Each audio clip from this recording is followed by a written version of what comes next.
Hello, je crois qu'on est live. Bienvenue dans ce live. J'attends que tout le monde puisse se connecter.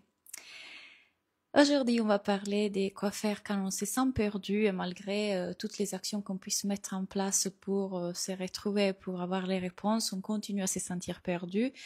Il y a peut-être une perte de sens dans les relations, dans le travail, dans la vie en général. Donc, quoi faire quand cela arrive?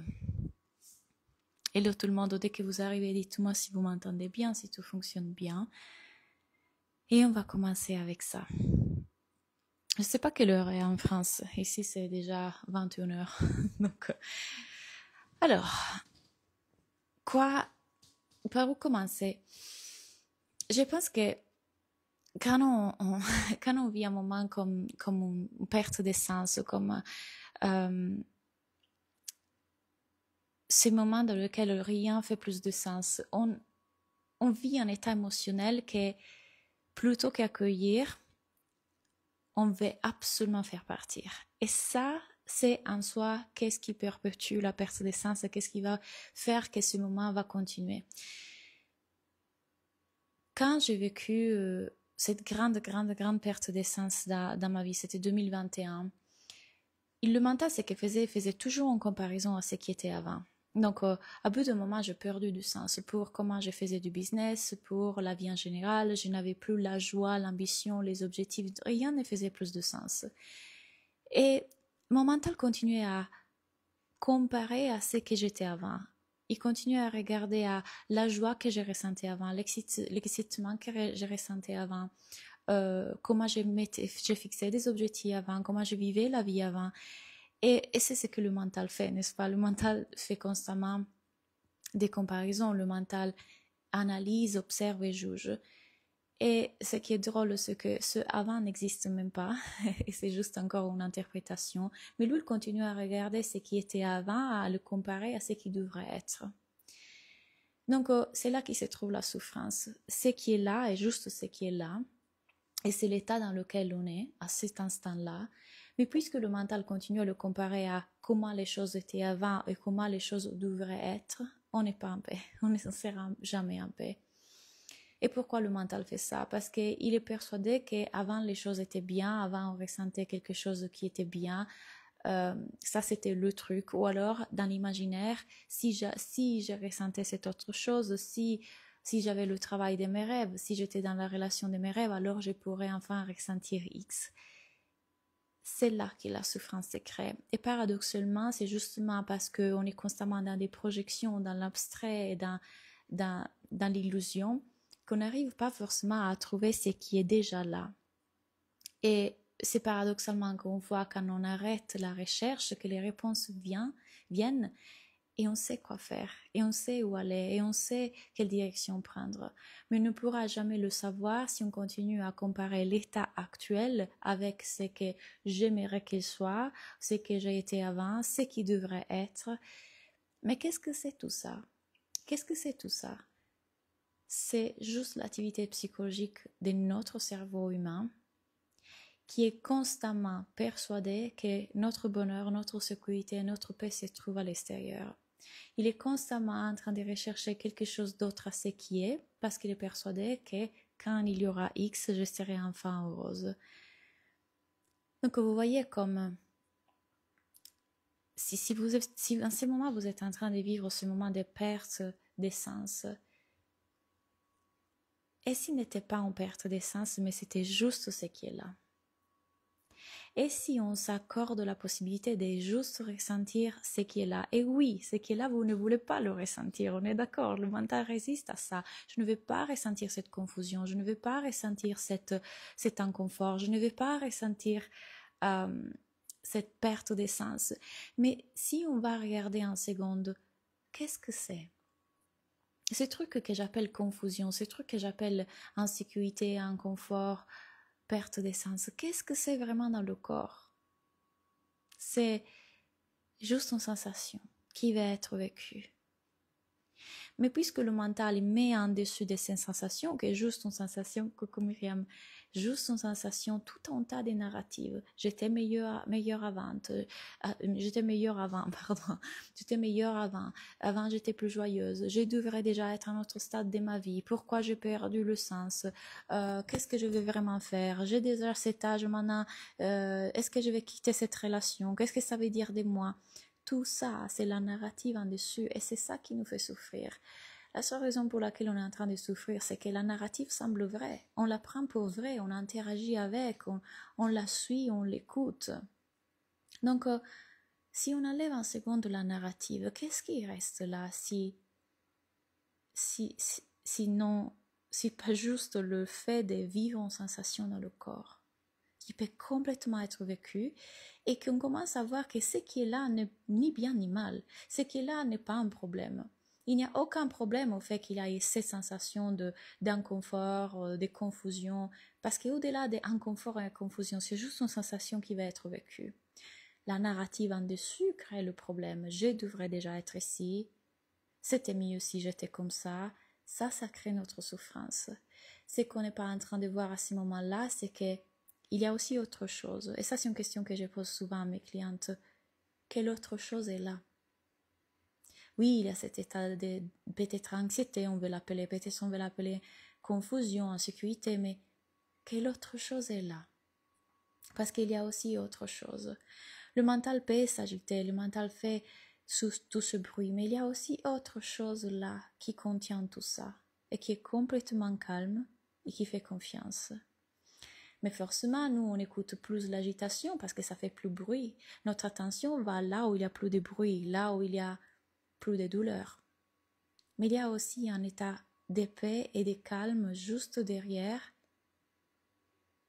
qui est notre état naturel. Et plus on le remarque, et moins on est dans la narrative, et plus on laisse que l'émotion soit là sans croire que ça soit un problème, plus qu'est-ce qui se passe? Les réponses viennent. Ce sens qu'on cherche sera là. Mais il ne sera pas là parce qu'on est en train de constamment être en résistance à ce qu'il est. Plus on est en résistance à l'émotion qui est là, plus on est en conflit, plus on est en recherche de quelque chose d'autre, moins il sera là. Parce qu'on est encore ici. On ne permet pas à ce qui va émerger, ce qui va être vu d'être là, parce qu'on est en résistance avec la vie. On est en résistance avec l'émotion qui veut juste être vécue. Et pourquoi on est en résistance avec l'émotion qui veut juste être vécue? Parce qu'on y met en signification. L'être humain a toujours besoin de donner une signification aux choses, pas l'être humain, le cerveau humain. Je dois absolument donner une signification à cette émotion. Et s'il n'y en avait pas, ciao Flavia, s'il y avait juste, ok, ça va être vécu, ça c'est l'état actuel, mais cet état actuel n'est ni bien ni mal, ni pire ni meilleur de quand j'étais plus jeune ou comme je serai dans l'éventualité du futur, c'est juste ce qui est.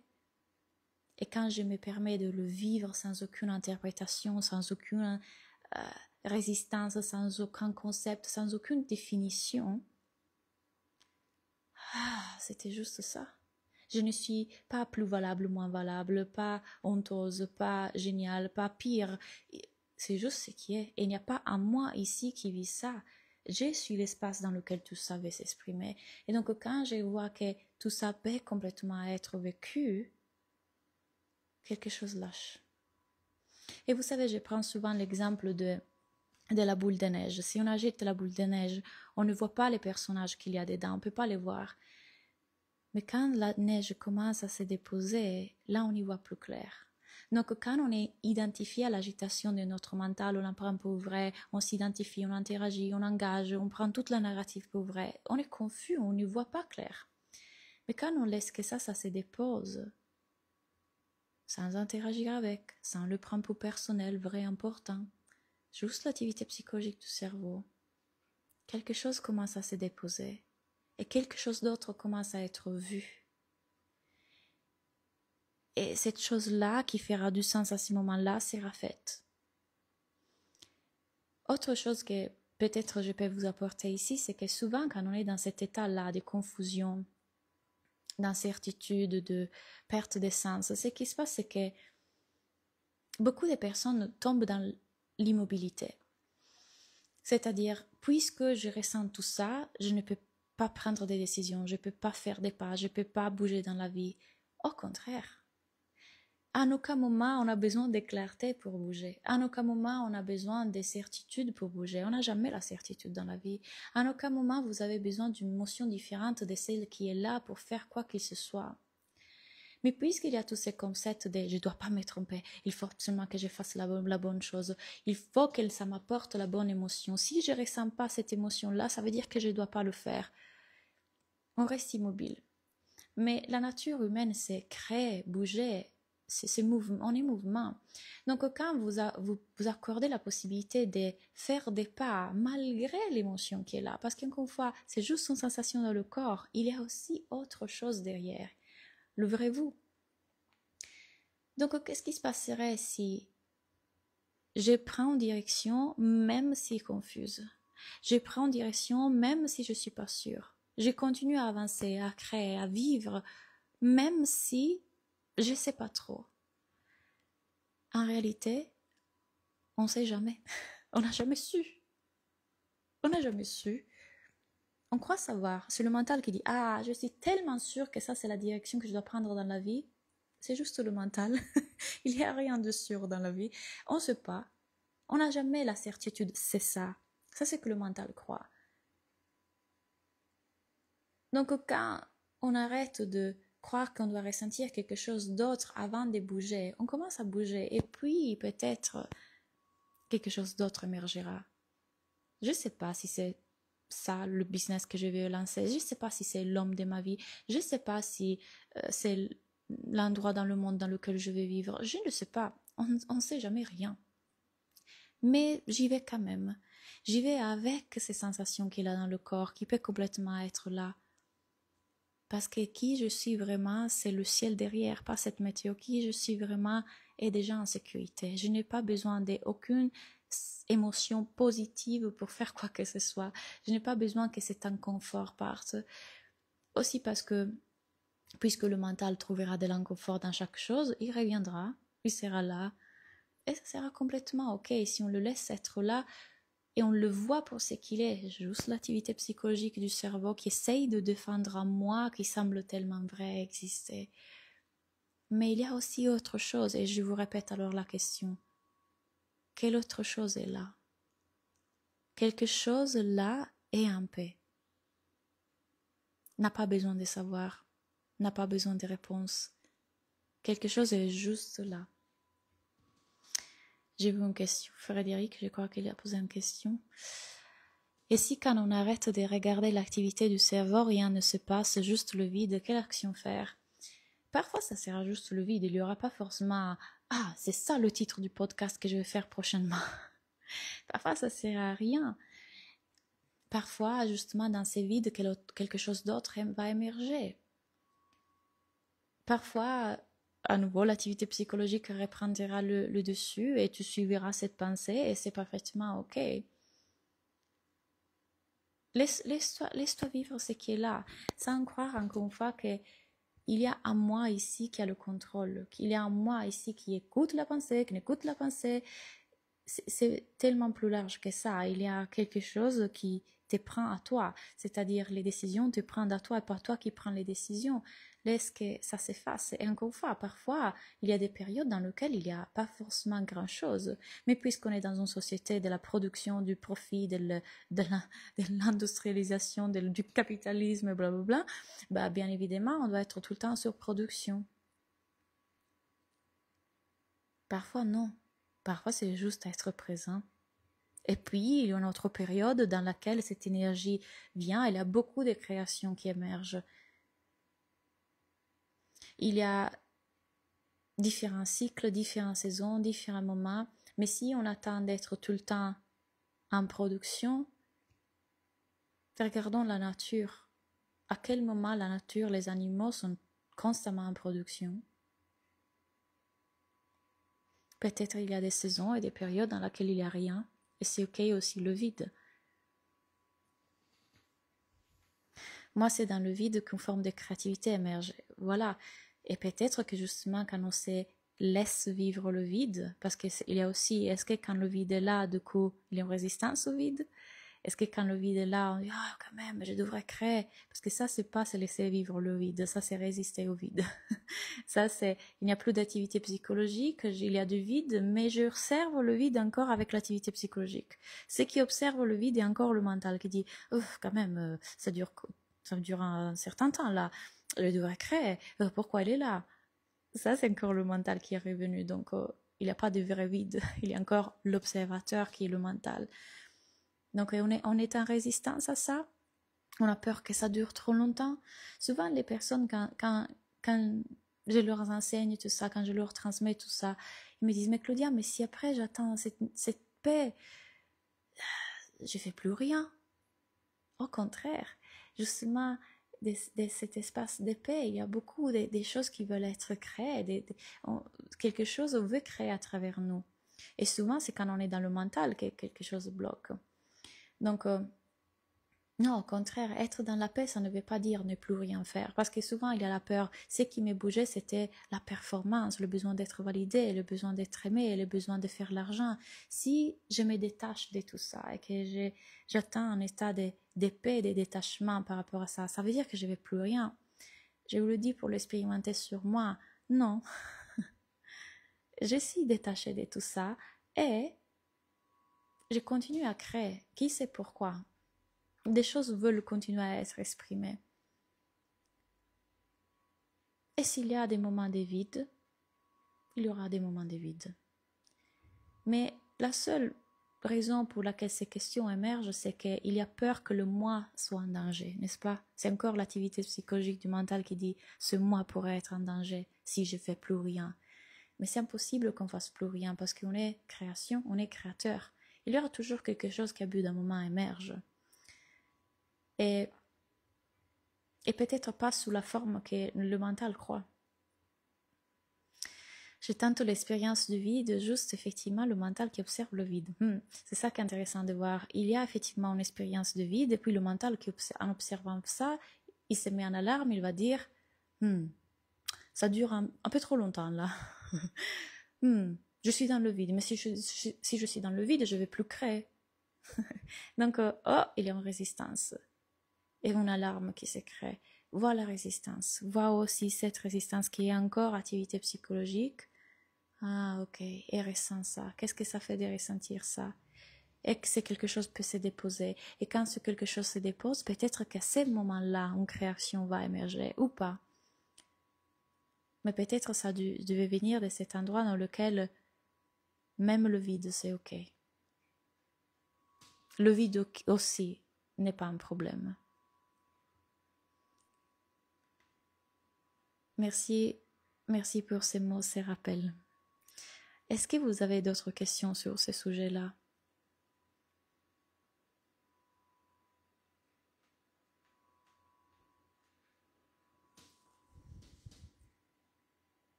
Donc, merci Claudia, avec plaisir. Laissez-vous expérimenter ça. Quand vous êtes dans ce moment de perte d'essence, considérez que le mental va paniquer. Parce que ce qui est en train de se passer, c'est pas une perte d'essence, c'est que les repères que vous aviez avant ne font plus du sens pour une partie de vous plus grande. Donc, il y a des détachements qui sont en train de se faire, détachements d'une façon de vivre qui n'était pas aligné avec cette nouvelle énergie, avec c'est quelque chose qui a vu. Donc, encore une fois, le mental perd ses repères et il va considérer ça comme une perte d'essence. Mais c'est juste le mental qui s'agite. Est-ce que vous pouvez observer ça? Est-ce que vous pouvez observer comme le mental va s'accrocher à ce qu'il considérait être juste par le passé, ce qu'il considérait être bien, ce qu'il considère être bien pour l'avenir? Et respirer dans tout ça, c'est-à-dire observer l'activité psychologique qui se fait, la laisser être là sans que ça soit un problème, voir la narrative, voir qu'il y a une constante recherche de qui vous devrez être, comment vous devrez être, quelle relation, quel travail, qui suis-je vraiment? Je suis tout ça, je suis le moi en contrôle, je suis ceux qui doivent prendre les décisions ou je suis l'espace dans lequel tout ça est en train de se faire. Et je peux complètement contenir tout ça. Tout ça émerge, sensations, émotions, pensées.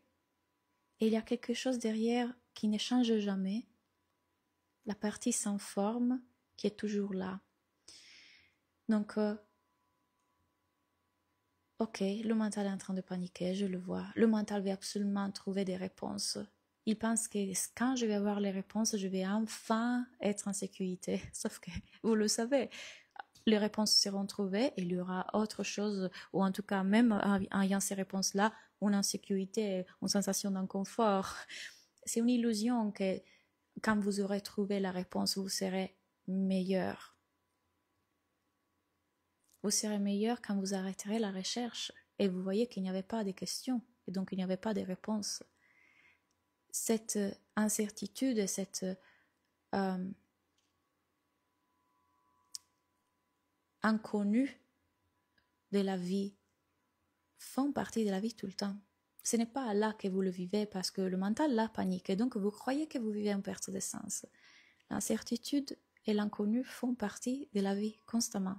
Il n'y a jamais un moment dans lequel on a les réponses. Ça semble. Mais du coup, vous pouvez vous détendre.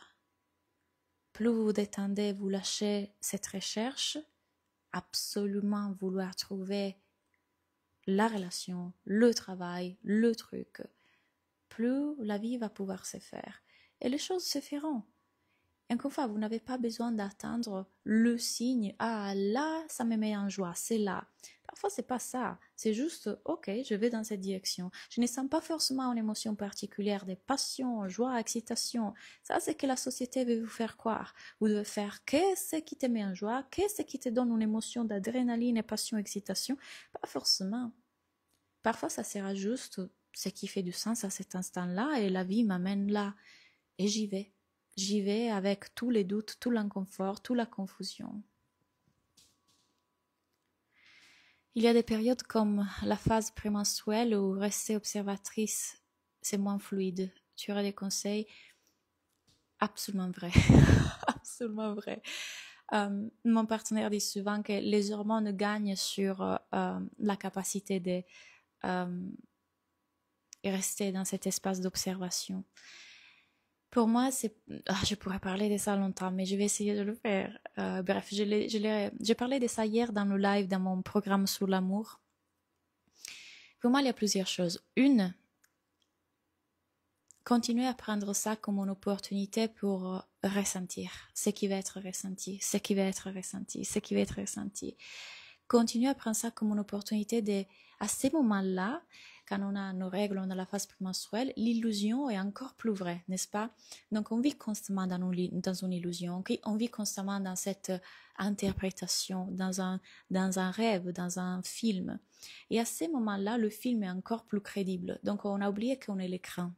Là, on est tellement persuadé qu'on est le personnage et c'est hyper difficile de revenir à voir qu'on est l'écran.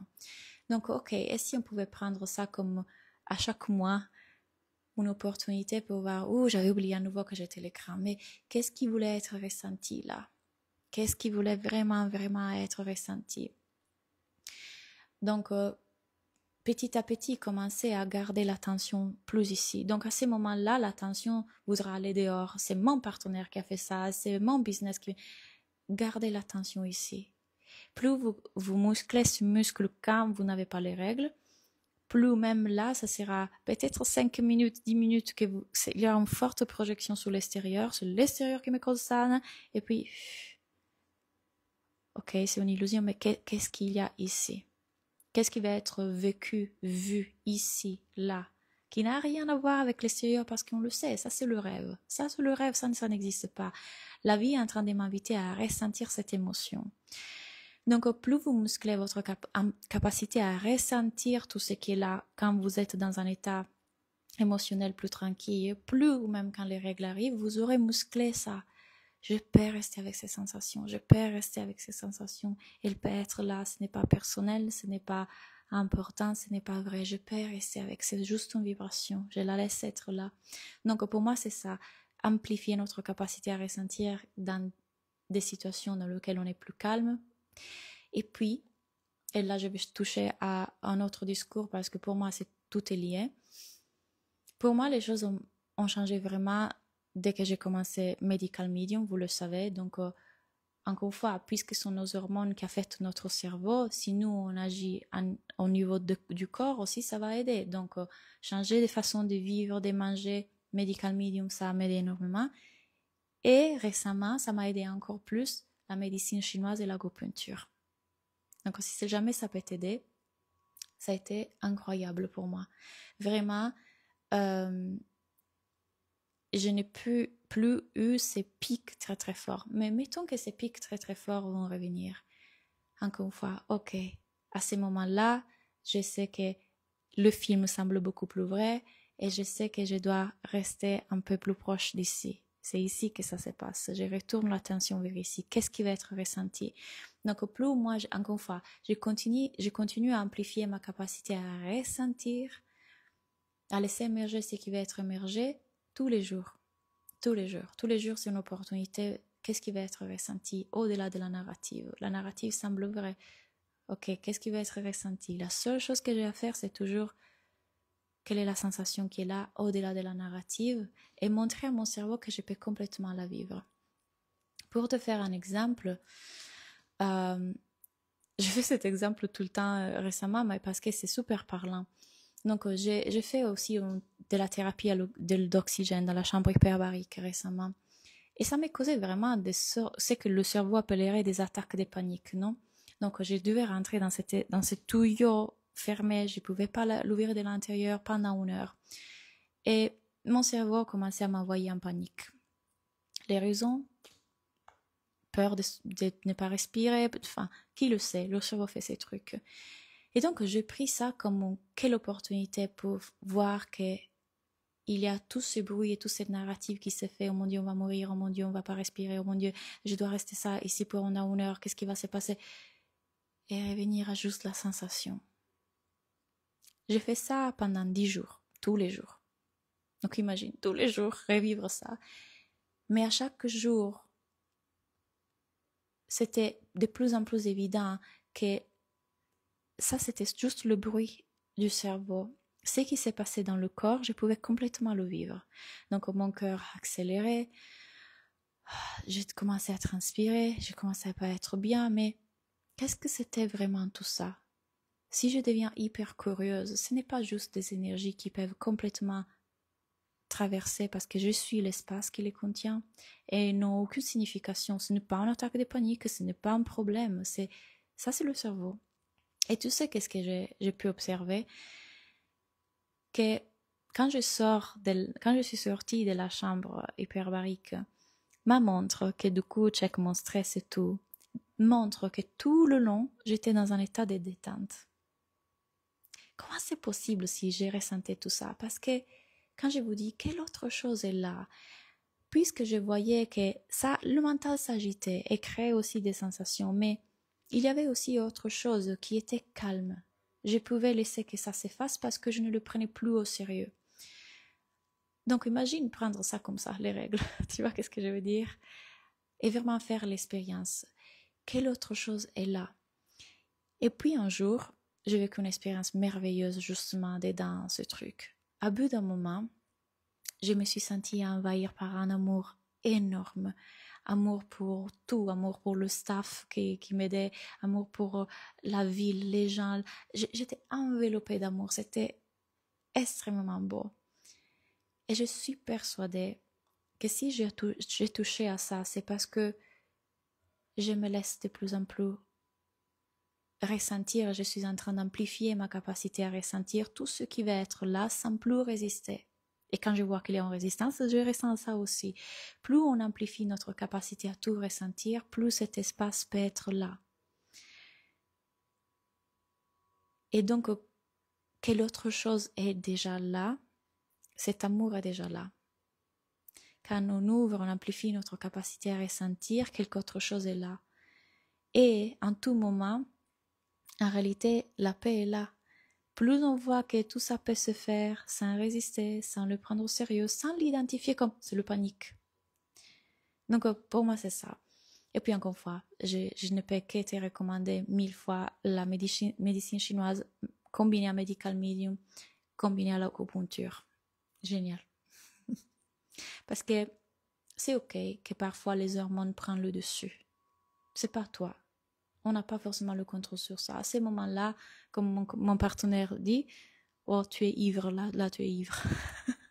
Il le sait que vraiment, il crée un cocktail dans mon cerveau. Donc, on n'a pas vraiment le contrôle sur ça.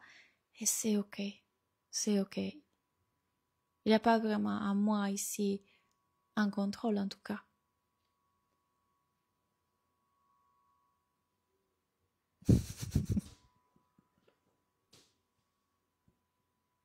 Super. Ok, d'autres questions, d'autres choses que j'aimerais qu'on aborde sur ce sujet?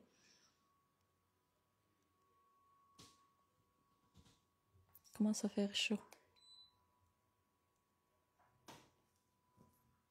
Si vous avez des questions, n'hésitez pas, je vous donne encore quelques instants. Et je pense revenir beaucoup plus souvent avec les lives, là que normalement la connexion à Bali, ça fonctionne. Donc, n'hésitez pas à m'écrire, que ce soit en privé, par mail, par ici. Dites-moi quel sujet vous aimeriez que j'aborde. Ça me fait plaisir de venir en live et papoter et converser sur ça. Ok. Bah, je vous souhaite une très bonne soirée. Merci pour avoir été là avec moi. Encore une fois, j'attends vos propositions de sujets des lives. Si vous voulez venir et avoir ce type de conversation et continuer à regarder à qui on est vraiment au-delà de l'illusion, c'est dans le chemin de l'éveil, vous le savez. Les portes pour ma formation pour devenir coach et guider les autres à travers ces enseignements vont rouvrir en septembre, mais les candidatures sont ouvertes, donc si vous voulez postuler, c'est maintenant. Et puis voilà, je vous souhaite une très bonne soirée. À bientôt.